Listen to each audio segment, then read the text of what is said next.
Coming at you full fledged. It's your boy Rage Man Reg with another video for y'all, man. Welcome, YouTube.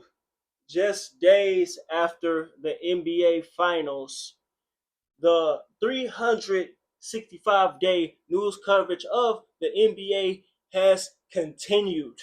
This time with the NBA draft.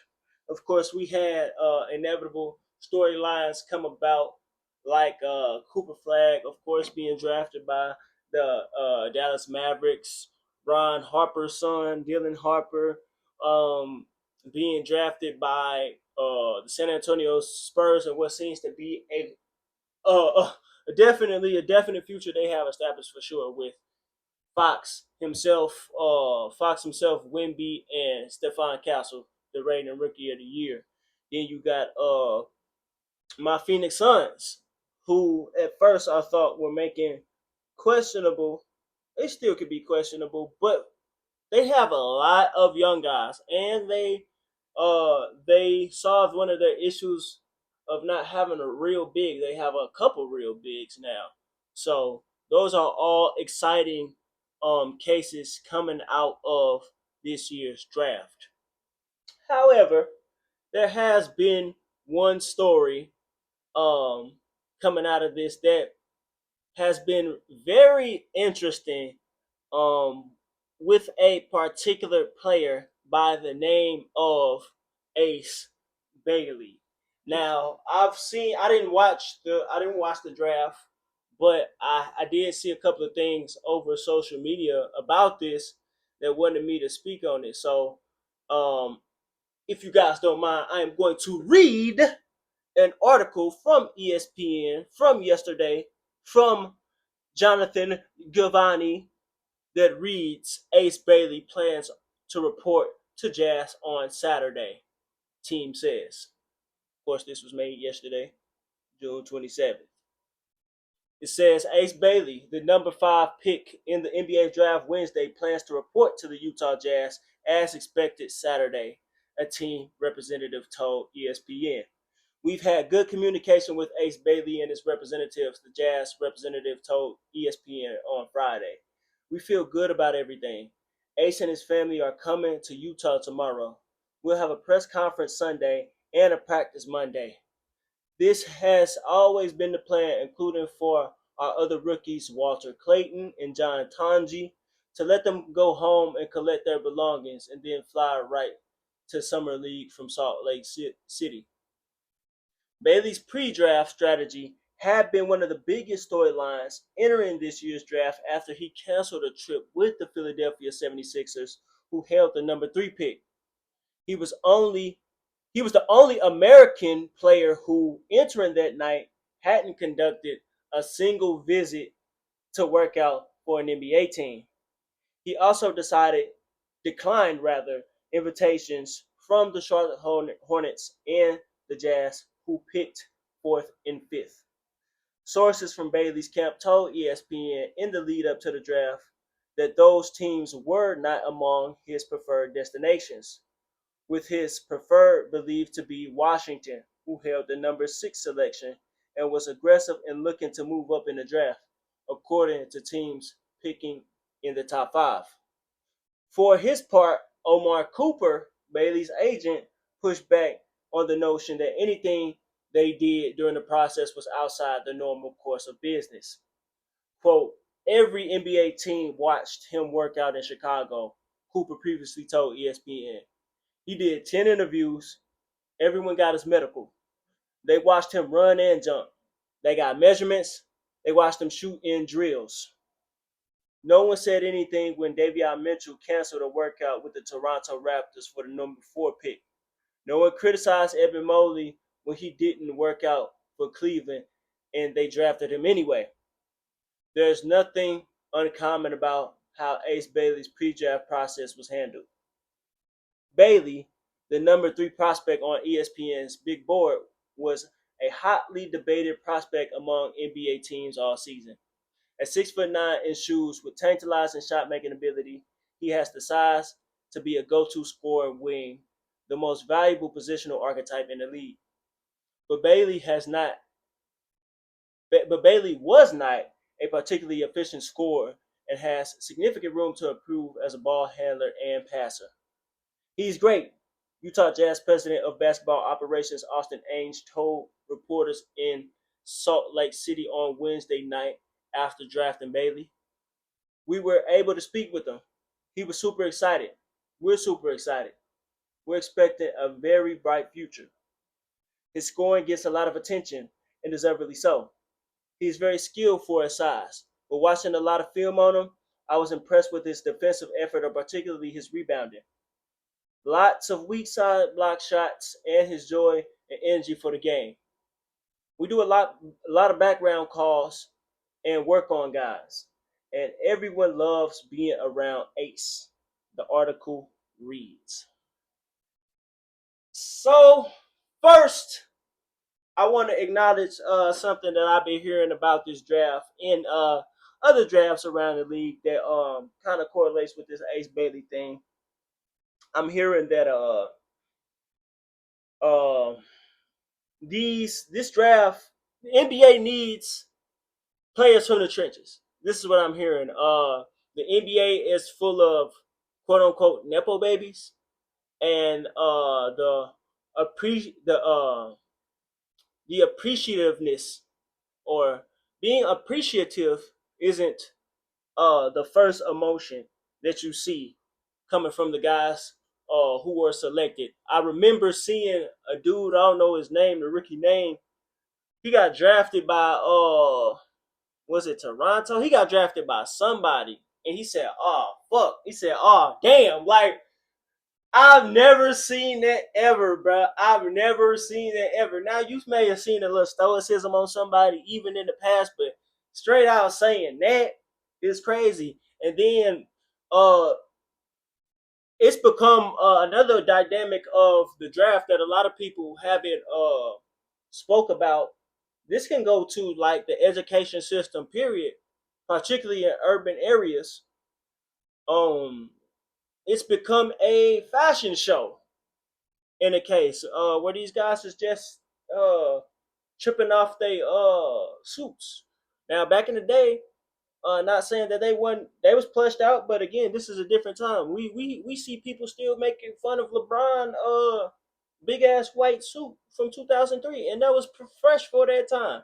But now it's a overdoing it. You got these dudes wearing chains. These niggas ain't even made a check. Like, I mean, I'm sure they made. Well, it's different now, which I'm about to get into that later. But they ain't even made a check, and they are iced out. Not pocket watch or anything, but the priorities seem to be off. And with Ace Bailey, I ain't gonna go too hard on bro, because he is young and he has room to learn in this game that we call life.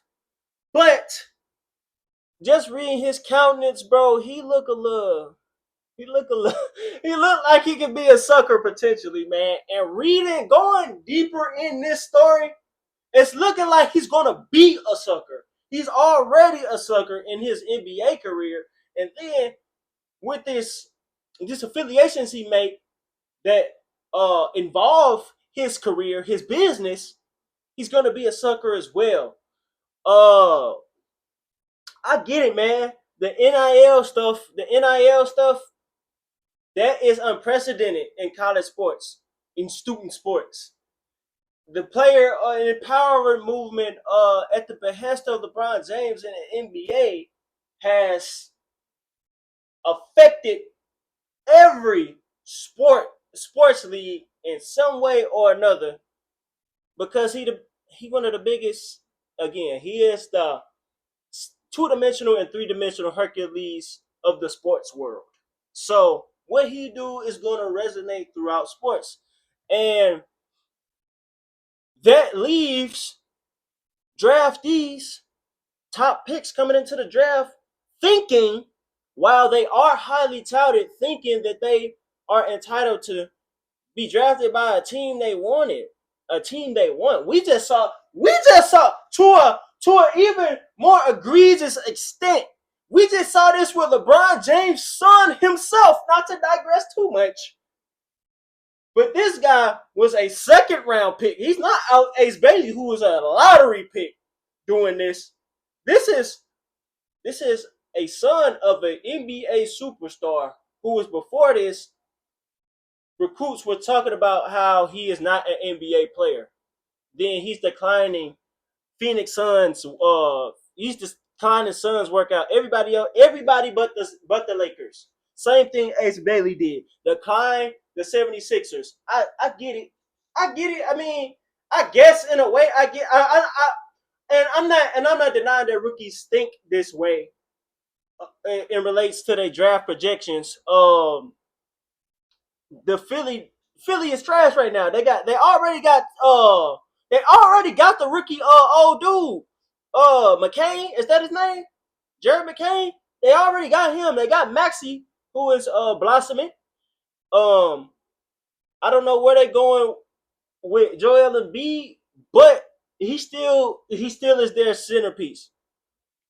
They got Paul George, who on a big contract. Where does that leave Ace Bailey? I understand that. As far as the Charlotte Hornets, they ain't going nowhere, and I understand that. But the Jazz, but you can't do that, bro. And then you can't do that, bro. You can't do that, bro. You don't got that much power, bro. You getting drafted, bro.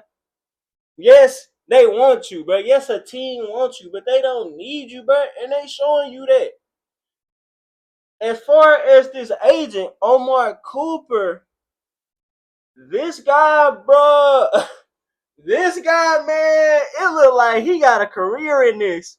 So apparently, his son, well, Omar Cooper, the agent of Ace Bailey, he is the father of, I believe, I forgot her name, Tia or Tajay or something like that, and Sharif Cooper. These are two professional basketball players in their own right. Sharif, he was drafted in the 2021-2022 season by the Atlanta Hawks, and he was represented by his father. What happened with this was a similar case to Ace Bailey, where he was a lottery pick. And then he was declining workouts. His dad was asking to get paid for interviews. Like, this is absolutely nuts. And that completely turned teams off. And in result of that, they shunned him. Again, he went from lottery pick, he went to 48th pick. He got picked about 48th. And then he didn't even finish that year. He didn't even finish that season. He was juggling through the G League. And now he's on a team. What is called LNB Pro AMA or something like that. He's on the team that Wemby was on before he got drafted. That's where he is now.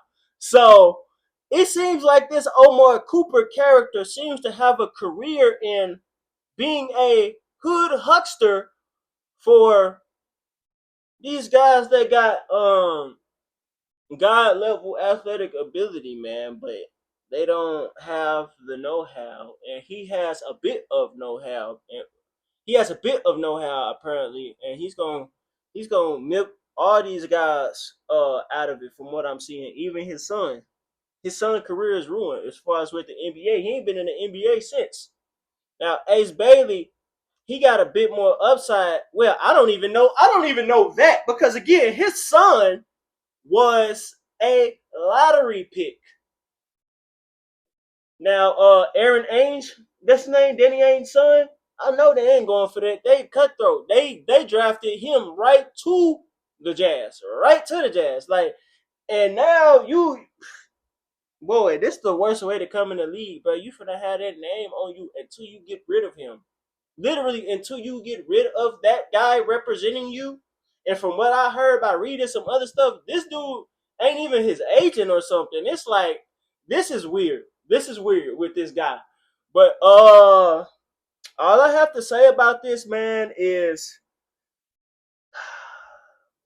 parents have to do their due diligence with representatives of athletes. Man, you cannot nigga rig representation, bro, in business. especially the NBA. Y'all ain't do y'all due diligence. I ain't even known of this dude. I didn't even know this dude's name for a full hour, and I've done enough. Like that, I blame the parents, bro. I blame the parents. I blame Ace Bailey himself.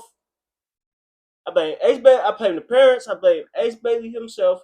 But then, of course, at number three, you got to give old boy. I mean, I don't put blame, but I don't put well. You can't put blame on him, but in his case, everything turning out the way he want, because I'm sure he get commission off this, his sales to an extent. Uh, so yeah, man, that's all I gotta say about that, man.